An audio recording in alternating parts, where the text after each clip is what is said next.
You're listening to The Tuesday Club with Sean and Kyle.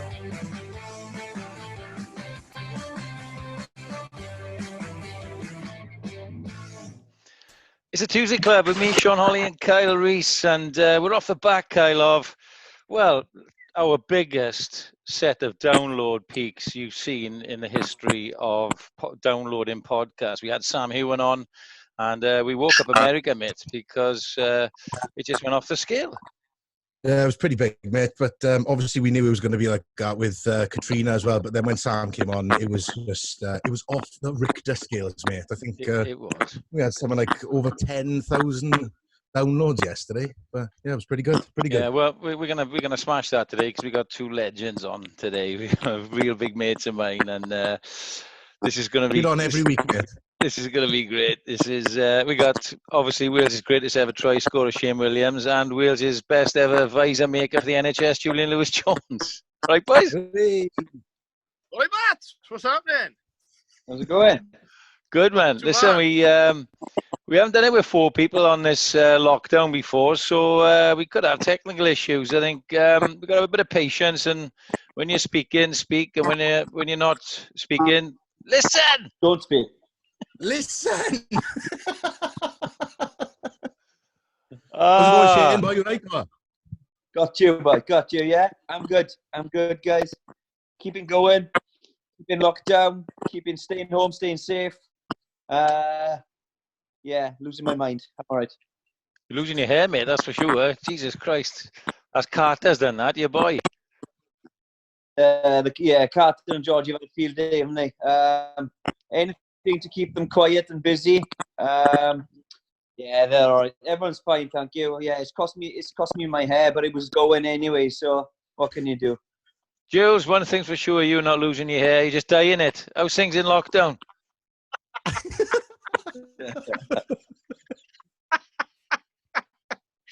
Do you know what? We're off to a right start today. This is going to be the best one. Right, I think my taxi's here. All right. No, I basically haven't had a moment of boredom at all.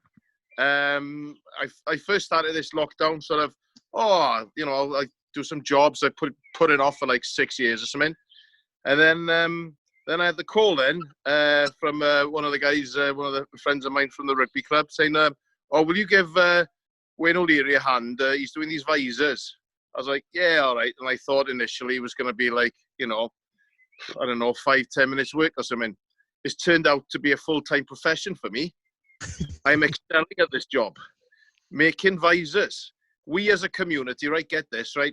As a rugby club and a community, we've made and distributed over 10,000. Wow, that's fun. Which is, so it's like, honestly, behind me here, you can see a rack. Is it some kind of they're all hanging up there drying. Nice. And behind me, got my process here, which is the blue bucket, which is the bleach solution to sterilize them, and then a couple of other buckets there. Behind me is my shed.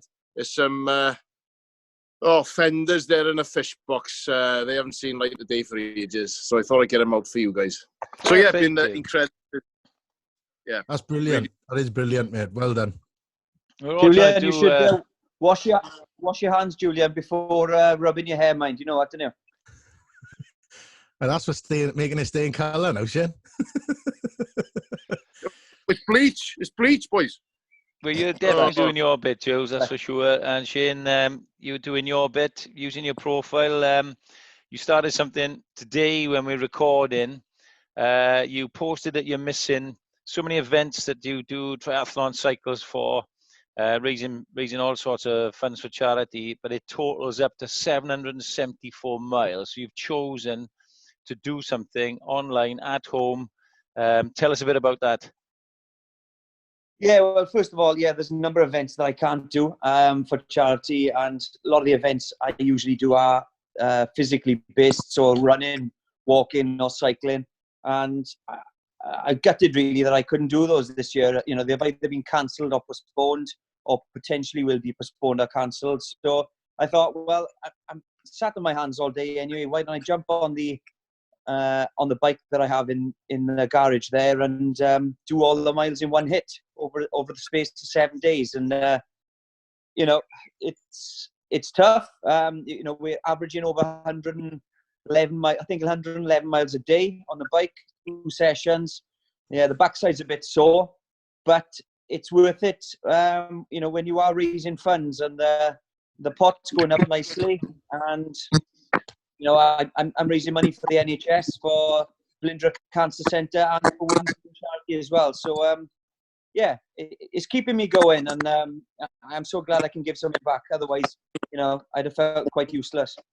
Well, fair play to you, mate. I did. Start there, Shane. You do throughout the year. You do running, walking, cycling. If you ever do a walking, well, give me a shout, mate. I'll be well up. Yeah. Hey, you've done all right on the cycle, Kyle boy. You're all right. Oh yeah, never again, though. Never again. Sean, you've been doing a bit as well today, haven't you? I know you did the 100 for 100 with Ryan Jones about a week ago, but you've also joined in as well. You're doing the 26.2 challenge, and you're also doing it for Linda, is that right? Or? Yeah. Just wanted to support Shane as well. And Jiffy, who's the president of Lindra Cancer Centre. We all do ambassadorial work. I'm not going to do as much as Shane. I'm going to do a marathon a day for 10 days. Why? Well, because the 2.6 challenge to help save UK charities has come about because it would have been the London Marathon. I think the 40th London Marathon this Sunday. So I think that's where the hashtag comes from.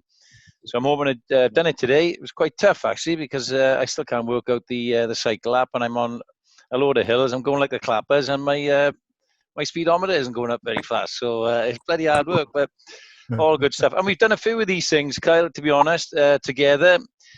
Julian, myself, and Shane for Lindra, we've done a few treks together, a few rides and so on. And we are affectionately known as the Three Amigos. The Three Amigos. Who gave you that name, man? Oh, Julian's dipped out. Oh, Julian's dipped back in. There we are. I think self-proclaimed. Who gave you that name, man? I got to be honest, Sean. After you know, the last sort of 13 weeks now, I think this is the 14th week we've been doing the podcast. I've got to know you a lot more than I have over the last 4 years, and you're quite self-proclaimed a lot of things. So was it you that gave yourself the name the Three Amigos, or? No, it's probably Julian. I would have thought. I know what it comes. I know what it comes from. It comes from being in Buenos Aires, and we ran out of fresh clothes, clean clothes, and we went to a clothes shop, like an old-fashioned clothes shop in the middle of Buenos Aires, and we ended up buying these shirts. They were all check shirts. They were all like old man shirts. They didn't really fit us very well. And we had a picture outside in the street with these 3 check shirts, and we did look like the Three Amigos. So that's where that came from first. See, but you are the Three Amigos, don't you? Because you do the fishing together as well, don't you, boys? Yeah, you know, that kind of like happened this time. But that's the first time I think we did the pose. You know, the pose. You know, the things are the hands on the hips thing. Go on, all 3 of you, get on, get to it. You got it. 1, 3. That's the one. So yeah, that's the first time we ever used that term. That's right. We also spent, because we're, you know, obviously Shane and I go back a long way, but we have rugby as a connection. We spend a lot of time on those treks together. So, you know, these challenges are difficult because they've got to be. You know, the people are suffering, and the people who work in these times are going through hell. But you know, after a long day's trek, and it is pretty arduous, boys, isn't it? You know, it can be 9, 10 hours. It could be in any conditions. You end up at your oasis, which is normally a hut without any electricity, running water, and the only thing you've got to eat or drink, you've got thumb soup, labelled by Shane because it's brought by the Sherpas in a cup with their thumb in like that. or 10 cans or 10 pints of Quilmes lager from Argentina or South America. Oof, that sounds So nice. we entered into a game. Shane's idea, I think. Well, you named it, Shane. You take it up from here. Is that the 10 pints? Yeah. Well, we just we or paint you, as Sarge Julian likes to call it. It's just an idea I had. Look, you get things like Gogglebox and all these reality TV things now where they just do ridiculous things, and I just thought, well, there's an idea for a TV program. Is, all of you sit around a table, film it from start to finish, and drink 10 pints, and then see what happens in between. Simple, effective. I love it. What do you think, Jules? I think it's a beautiful idea. How on earth we haven't done it as yet, I don't know. But I think due to this kind of coronavirus lockdown situation, I think we should definitely be pushing it, at least Channel 5. Boys, I don't want to burst your bubble, but I think somebody's already beat you to that, and they've started it. Yeah, they've started it. Mike Tyndall's in the first one. No, they're lightweights, boys. We're talking 10 pints. It had to be 10 pints. We have to have 10 pints, right? 5 pints. No, it's not cooking lager, right? It's cooking lager is banned, right? It's 10 pints of export strength, stuff like Stella and Crony and all that kind of stuff, all right? None of this. Tenants extra. Tenants super. Super tenants. Hello, I am super tenant. Tenants, not tenants, man. But the ideas coming out as the week went on this, on the first track, let alone the second track, the ideas of, like, you had GoPros on your head, there were cameras in your pints, you were cameras behind the bar, up in the ceiling, and then it became, right, who would we have on Pink Joe? 10 pints. Who would we have on? Us three, obviously. Pick 3 other guests. And then you had, like, imagine having Mike Phillips on Pink Joe. Well, you had all that time to think about, and the first person you could have come up with was Mike Phillips. Because we know it'll be valid. Well, Oliver Reed and George Best have gone, haven't they? So Mike is the next one. Imagine that. Whew. I was thinking more like Dame Judi Dench. I reckon she'd give you a run through money, Jules, boy. Yes, you would. Careful. But great trips, raise a lot of money and good adventures, lifetime experiences. You make good mates, and we'll crack on with Valindra as much as we can. Shane, now we'll do this thing. I'll be helping him, and everybody's trying to do their bit. Boys, what have you been doing in lockdown apart from your charity work? Have you managed to spend a bit of time with the family, which is unusual for us in our busy lives? So for me personally, I've actually quite enjoyed it. We are always very busy. We're always on the road, whether it be World Cup, Six Nations tours, etc., Lions tours. So yeah, I've been home, spending time with the kids. I've been doing things that, same as Julian said, really, I've been putting off for 10 years, really, which is fun. The garden's coming along nicely. Didn't even know I could do gardening.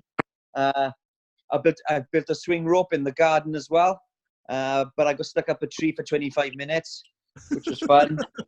I seen you coming down our rope, mate. I was nervous. Yeah, I'm living the dream, boys. I'm living the dream, but I'm just keeping busy. Like I try. I'm lucky, in the sense that I've got a bit of space outside. I can go out and spend some time in the fresh air, spend time with the family, and I've actually rather enjoyed it, and I wanted to do something different this week, and that's why I've done the charity bit. But it's just keeping the mind and the body going, I think, and I'm able to do that. Jules? Yeah, I mean, like I said, the visors really, that's a daily thing for us. Like today we had, I think 500 went to the council and 100 to Aberystwyth to a hospital there, and so that's keeping me really busy, and fair play, the family have got involved as well, because there's a lot of them, and as time goes by, there's more and more call for the visors, with care homes and district nurses and everything. I'm just doing one just tonight for the care homes the district nurses in Ammanford. But apart from that, I do love my cooking, but I have been cooking every day for the family. I've made things that I haven't made before. I've made Welsh cakes for the first time. So I'm not really a baker. I'm more of a kind of, doing curries and pastas and all that. But the Welsh cakes, I got to say, were the dogs thingies, right? I made a blueberry pie. I was watching some kind of, I know what inspired that. It was a Tiger King, wasn't it? I said, yeah. So I've watched Carol Baskin. Carol Baskin. So I basically followed Carol Baskin's recipe for blueberry pie. Did you use sardine oil in that? No, there was bits of glass in her recipe. So so that was good. Made a blueberry pie. I've made bread and butter pudding about 6 different ways, using loaves, hot cross buns, simnel cake, anything was lying about. I've made a bread and butter pudding with. So tonight we're having lamb. What are we having tonight? Lamb and spinach danzak. So I made that, right? So my daughter actually, she's just got home now, and she's just started today with the NHS as a healthcare worker. So it's the first day. So in at the deep end, she had 5 days of training, I think, last week. So she's just got home now, so she'll be having a curry in a bit. But yeah, we were all very proud of her. So yeah, just keeping myself busy, and as I say, the visors really are kind of been a full-time job. Are you both? I'll ask you first, Shane, because like me, you work in the media a lot with it. Jules attends a lot of rugby and watches, because he's heavily involved in local club. But and you coaching your boys team as well. Are you missing the rugby, Shane? No, not really, if I'm honest. When I finished playing rugby, when I was playing, and I should say, I couldn't wait for a game. I couldn't wait for training. I couldn't wait for the tours to come and the World Cups, etc., and Six Nations. But since I've retired, I've been so busy doing other things. Rugby's taken a backward step for me, really. And I'm like I said earlier, I'm quite enjoying the peace and quiet. I'm not having phone calls all the time for press and media wanting to ask about what do you think about George North this week, or what do you think about Liam Williams, or what do you think about the Ospreys. So it's quite refreshing that I'm not having to do that. But when it does start up again, I'll be looking forward to it, because it is a big part of our lives. But I'm probably not missing it as much as most people out there, really. I've got to be honest. I'm the same, mate. It's so manic in the season, autumn, Pro 14, Europe, Six Nations, Tour, Lions, whatever. It's World Cup, of course, for us this year. It's nice to have a bit of down tools, isn't it? 'Cause it's been a crazy time. What about you, Jules? You're a beloved Scarlets fan, but also your local club, Nantgaredig, you're heavily involved with. Are you missing it? Yes and no. I think initially I really did miss it, and what we've done is, like, I know that they've been showing the Lions to us, going back to '97. So I'm trying to treat a Saturday as still a rugby day. So which is like I showed Sean, my youngest boy who plays rugby. He'd never seen the Lions '97 tour. So I showed him the second test and the famous moment of Scott Gibbs bouncing off the Ox, Os Durant. So we watched that game, and I just kind of, memories came flooding back. And we were at Beer Reach, and we had some biltong, and it was lovely, actually, and treating it like we'd never seen it before. He'd never seen it before, and I'd definitely not seen it for years. And then obviously, watching Shane and that in South Africa, and before that, there's the whole O'Driscoll thing, with Australia. And so I've loved watching. I'm trying to treat it every day, as becomes the same day. There's no differentiation between a weekday but I'm trying to do that with the weekends, and try and have a fry up on a Saturday morning, 2:00, right? We watch a rugby, we'll have a couple of beers, have a bit of biltong. So it's kind of kept me sane in that sense, having that kind of pattern to some kind of pattern for the week. Still there? Hello? Yeah, we're still here. I just like listening to your voice, mate. Yeah, you just like my voice. Yeah, I haven't seen you for so long, mate. It's just nice to just sit there, see you with a smiling face and listen to you go, like. Go! I've missed your voice too, big boy. Hey, Les. Hey, Les, Kyle. Yes, mate. Kyle, are you Welsh? Yeah, you know that. I'm just checking this. I didn't know this all with the t-shirt and the big dragon behind your head. I wasn't sure. This all. And the Max Voice album. Oh, good man. Mate, every week since we started this lockdown, we've been doing these podcasts on Zoom, right? But the good thing is now is a lot of our listeners have been asking us, can you put it on YouTube? Because a lot of podcasts are, run by media companies or producers. Me and Sean do all of this ourselves. We do have a lot of help from Buffoon Media. Adam there, he's great. He's given us a kit. He's helped us produce some things. But in lockdown, there's none of that. So it's pretty much me and Sean. But every time we've done one, like Sean's in his lovely little office there, and he's got a jersey up.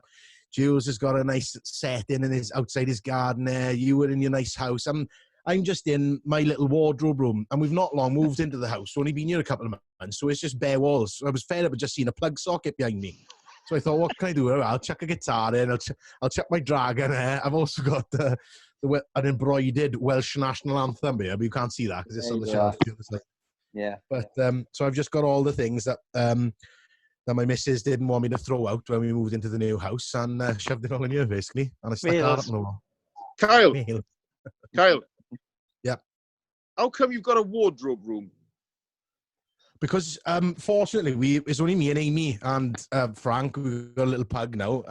But we got a 3-bedroom, and obviously we got a master bedroom and the other 2 bedrooms. I got the small room, so that's the little wardrobe room, and then she's got the big spare room, or the 2nd bedroom, and that's her big wardrobe room / beauty room. So. And this is your beauty room. This is my beauty room. Can't you tell? I'm glowing. Kyle, where's the cot going to go then, mate? Cot? Oh, East. Frank sleeps next to me on the floor on the bed, because you're talking about the dog, anyway. Yeah. Well, no, I thought it's around about that time in your relationship where perhaps you may be having a cot in that room soon. You know what it's like, boys. All of you all got kids and that now. I am broody. I have been broody the last few years. I did start telling her, look, I'm 32 this year. We need to get one now, because the next couple of years I'm definitely not going to be getting up through the nights, because I'm lazy enough as it is now. Like, so the older I get, the harder it's going to get. But no, we're getting married next year, aren't we? So I think we'll get that out of the way, and then maybe we'll start to build a little Rees family then, hopefully. So we'll see what happens. If he tilts his head, boys, like that, you'll see there's a big thumbprint just on his head like that. It's he's been tiling the floor all day. There it is. There's a massive thumb. Amy's got huge thumbs. I need to shave my hair off as well now, I think, Shane. Listen, boys, stock question really, I suppose, about lockdown, because it's so unusual. And I know we're filling our times up with other things. You mentioned gardening. Jules is doing a lot of work. But Jules, if you had any time to watch some TV, it's a chance to watch some box sets or films, anything like that. What have you been up to? Well, like I touched on earlier, I did watch that Tiger King. My daughter recommended it, and I'm really glad I watched it. Films-wise, I have got my projector back. My mate Simon Wright was a restaurant and a shop just down the road from me. He'd had it for about 7 years off me. The batteries had rusted in the remote. That's how long he's had it, right? So I got it back, my projector and my screen. I've put that up, actually. So we have a movie night now. So we do our work in the day, then I cook a nice meal, and then we'll have a film at night. So what did we watch? We've watched a film called La Haine, a French film from like the 90s. Last night we watched Donnie Brasco. Pacino. Yeah, I love a film. Yeah, it's good, isn't it? It's good. We watched Brasco last night. What else have we watched? Oh, we watched a great film actually called Mud. Right? It's not about mud, right? Just in case, right? You're thinking it's about mud, right? Oh, the sequel's called Soil, but never mind. That's not right. The prequel is called Fertilizer. No, Rock. Rock. All right, sorry, my bad. Oh. Is that with Matthew McConaughey? Have you seen it? I haven't seen it, but I remember it when it first got released, and it was something about him living in the wild or something. Yeah, it's a really good film. It's set in like Mississippi. It's got a great cast in it. It's got Reese Witherspoon's in it, Joe Don Baker, as I say, Matthew McConaughey, and the two lead. Well, the lead, the two leads in a way are kids, right? Teenagers, and they are brilliant. It's a really good film. It's not that complicated. It's quite a simple story, but it's so well executed, so well, and a cracking script. So we watched that. Box sets wise, I'm gonna introduce my youngest to The Sopranos. Yes, so I think that's my favourite of all time. The time has come. You know, Breaking Bad is the next one, but I think we might start watching The Sopranos tonight. Even no, I'll tell you what's on tonight. Jaws. Jaws is going to be on my screen tonight. My favourite film of all time. Should have got a bigger boat. Yeah, Mr. Hooper. Yeah. We got all over the beach. What about you, Shane? What have you been up to? Because you like a box set now and again, did you? Yeah, I suppose. I've also watched The Tiger King.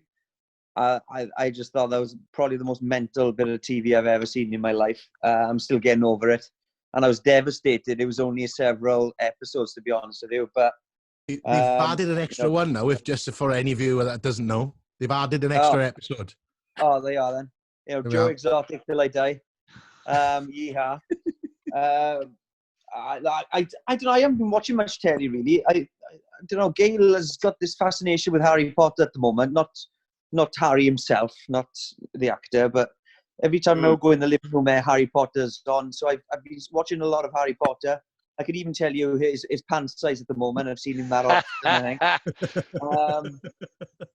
But yeah, box set. I'm a bit morbid really when it comes to films and stuff, and I like my Dawn of the Dead and zombie films, and watched a couple of them. But I'm a big Walking Dead fan. I'm going to put my hand up here while we're on.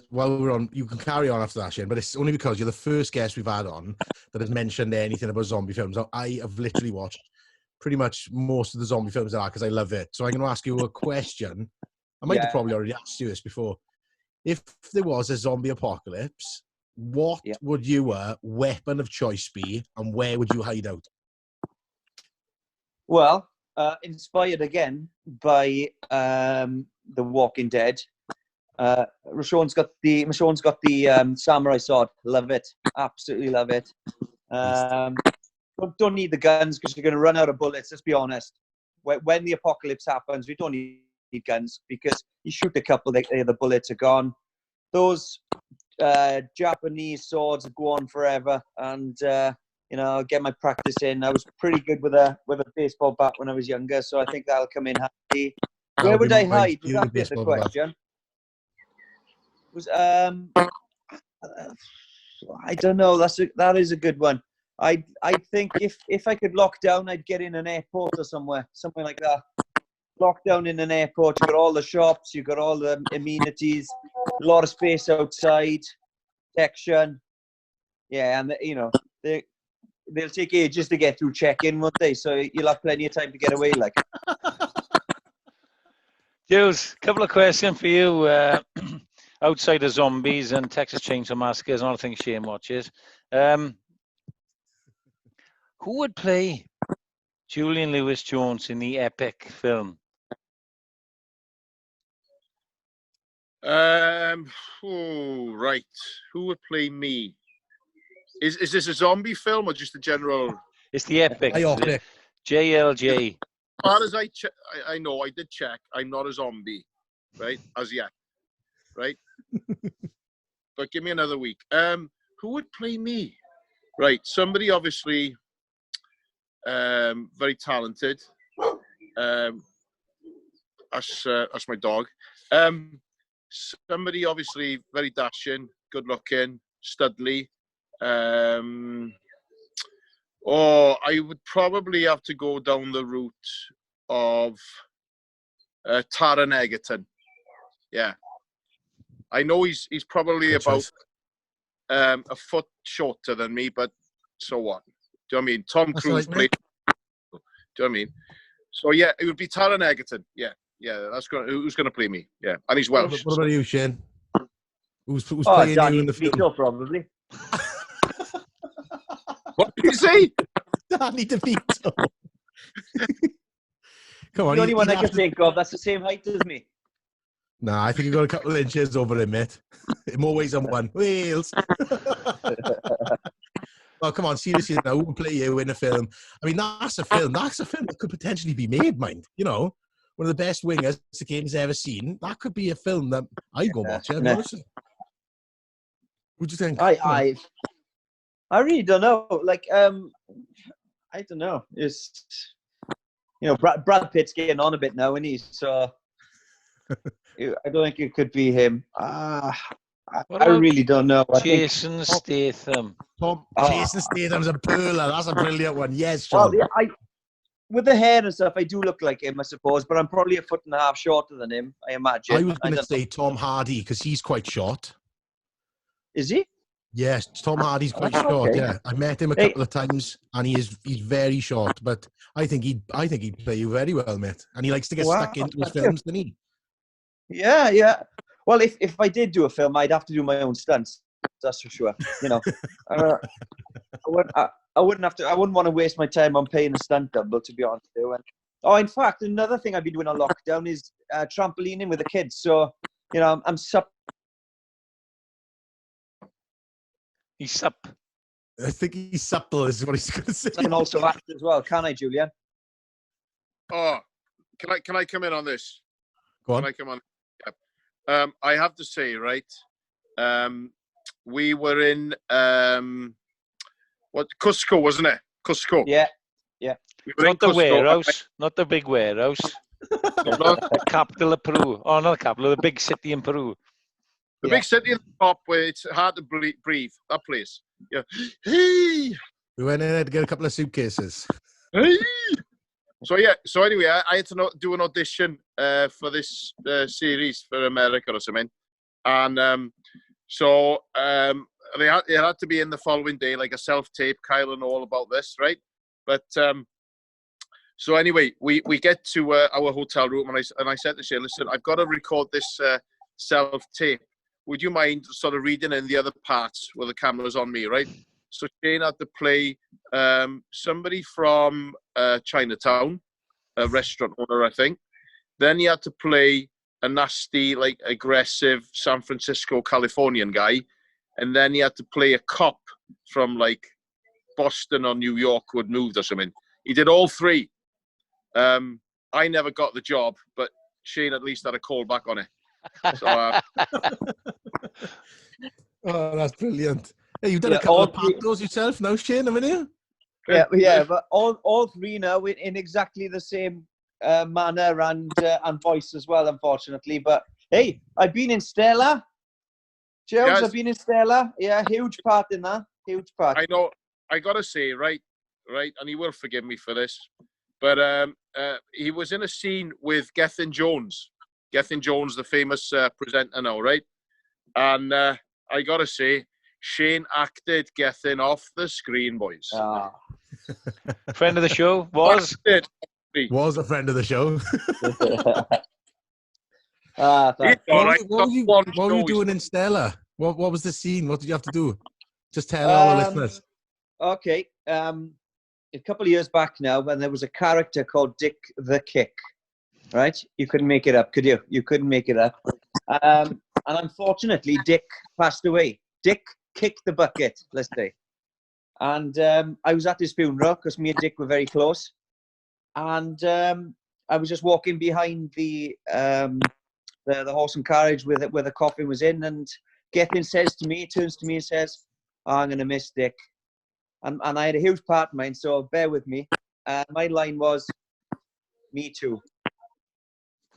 No, that's it. That was superbly delivered. Me too, yeah. Me too.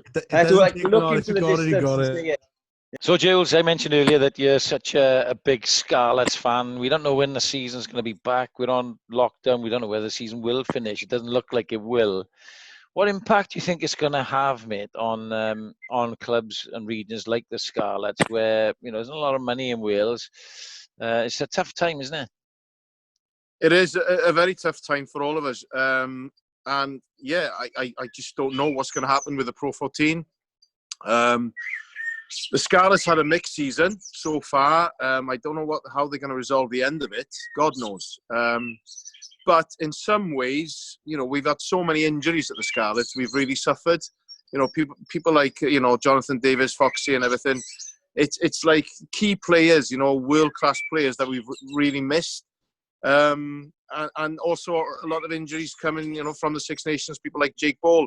So maybe it'll work in our favour coming the next season. I don't know, but nobody knows what's going to happen. But it'll be interesting to see what happens. Can I ask as well, though, from a local point of view, with Nant Garedig, you know, your local club you're heavily involved with, how has it affected the local clubs? I mean, they have no income, nobody going to the bars for the last 3, 4, 5 weeks, no games. How do you think it's going to affect the local club? I mean, us as a club, we've all got behind, you know, this you know, scheme that we're doing with making the visors for the NHS and healthcare workers. That's been our focus, really. Nobody really has been talking about anything negative. I just think that we've made it into a positive, and it's a real community here, you know, and it all stems from Nant Garedig Rugby Club. You know, the guys that have started it, Dimitri, who lives a few doors down from me, very heavily involved with the club. Him and his friend Rob from Ammanford, they basically designed these visors, and then everyone else from the girls that work in the kitchen, who, you know, make the meals for the players every Saturday, they're out there, they're organising it. I know Nicola has been, you know, hugely influential at everything. So we've come together as a rugby club to try and help this situation here, you know, and it's, everyone I see now, the people I see in rugby, I see them every day. They drop off bags for me. They, you know, so we're using that kind of community, that rugby community, very much to our benefit. So we're not missing the rugby in that sense, because we're all doing something together. So financially, obviously, it's going to hit us hard, you know, not having any money behind the club, the bars and everything every Saturday. But as a community, mentally, I think we're okay. I think because this has pulled us together.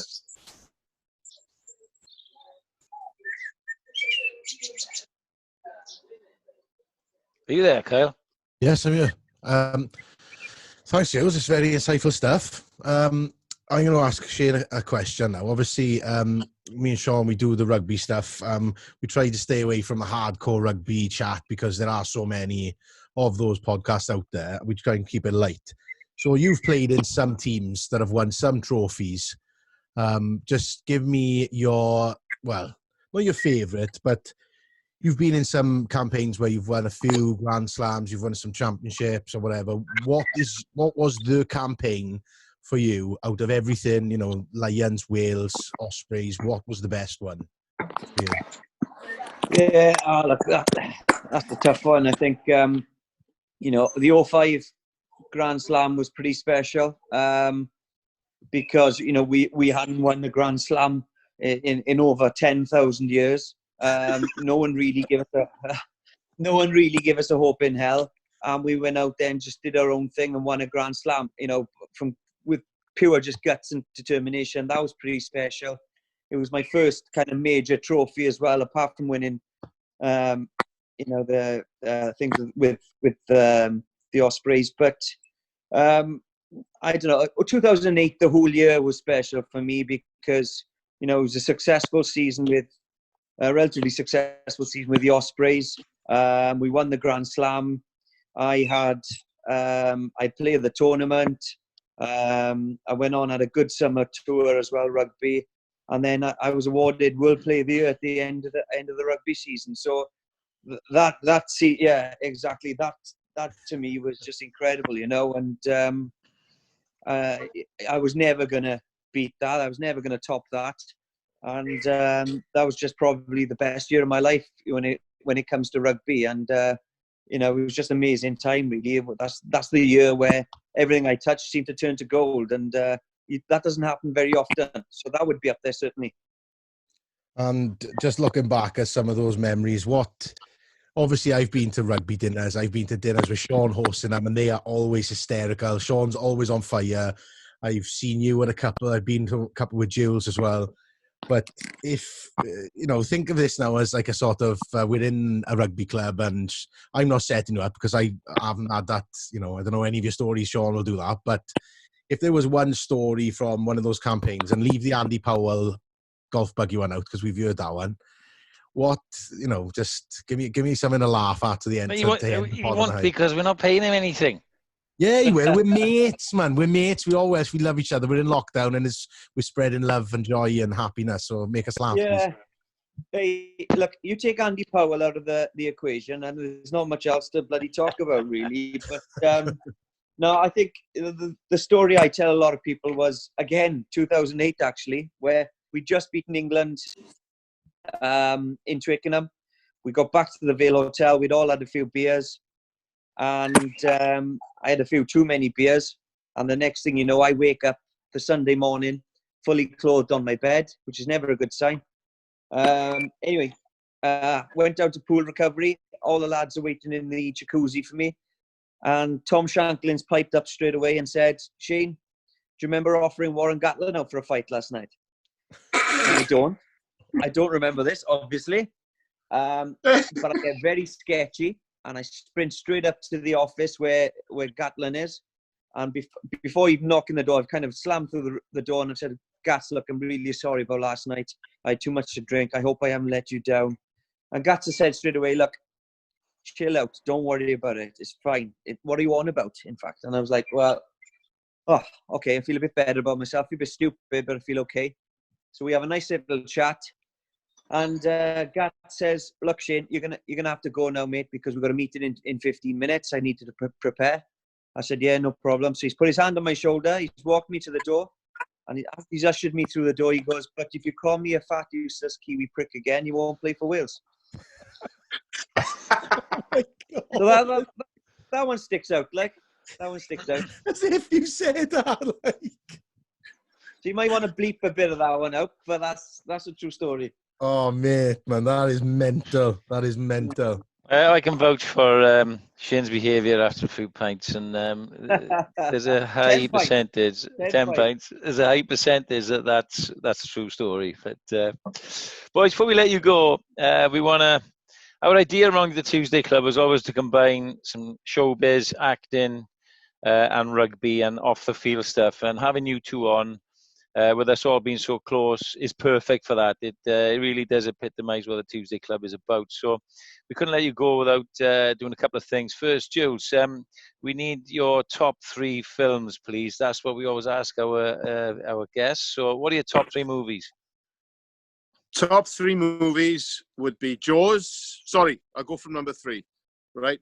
Forget that. Right. So top 3 movies would be number 3, Apocalypse Now. Number 2, Goodfellas. Yes. And number 1, Jaws. So there you are. There's my top 3 movies. Tip from the top. Okay, just an aside before we do Shane's. Just a line from each film, quickly. Oh, God. Okay, so what was number 3? Apocalypse Now, yeah? I love the smell of napalm in the morning. Smells like victory. Goodfellas. Hey, Henry. Never retin your friends and always keep your mouth shut. Jaws? Y'all know me. You know I earn a living. I'll catch this bird for you. It's not going to be easy. Bad fish. Not like going to the pond, dazing through gills and Tommy cards. I swear you actually became him then. You look like him as well. Brilliant. Shane, what's your top 3, man? I'll tell you my top 3 as long as you don't make me act them out. No, you can do a couple of dummies instead if you want. Number 3, probably Stand By Me. Reminded me of my childhood, really. Yep. Oh my God. Goonies, probably in most people's top 3. Again, childhood memories there, fantastic. I'm not doing a truffle shuffle for you either, mate. Oh, come on. Not on camera. I won't let you in the house then. And I'm stuck on the first one because Grand Slam, again, nostalgia city with that. I remember watching it as a kid. I've met over the years, most of the actors involved in that. Obviously, a lot of them have passed away. And but it's a 50-50 with that and Twin Town. I had to finish on a good Welsh film. Twin Town's amazing as well. I took Twin Town to Japan to show the lads that film. They didn't get it. Didn't get it. Oh, you must be able to do one quote from Twin Town. Come on. Get your own fucking glue. You know what, Kyle? Right?